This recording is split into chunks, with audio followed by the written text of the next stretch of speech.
శనగపిండి కడీకి కావలసిన పదార్థాలు: శనగపిండి, మజ్జిగ, కరివేపాకు, కారం, పసుపు, ఉప్పు, ఆవాలు, జీలకర్ర, అల్లం వెల్లుల్లి పచ్చిమిర్చి పేస్ట్, వంట సోడా, వాము, బెల్లం, నూనె, కొత్తిమీర, పచ్చిమిరపకాయలు.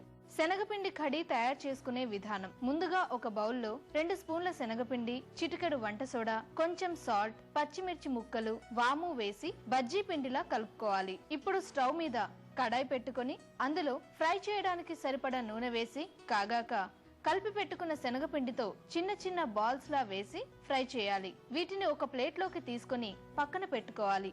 ఇప్పుడు స్టవ్ మీద వేరే కడాయి పెట్టుకొని అందులో కొంచెం నూనె వేసి కాగాక ఆవాలు, జీలకర్ర, కరివేపాకు, ఒక పెద్ద బౌల్ పుల్లని మజ్జిగ, పసుపు, ఉప్పు వేసి మరిగించాలి.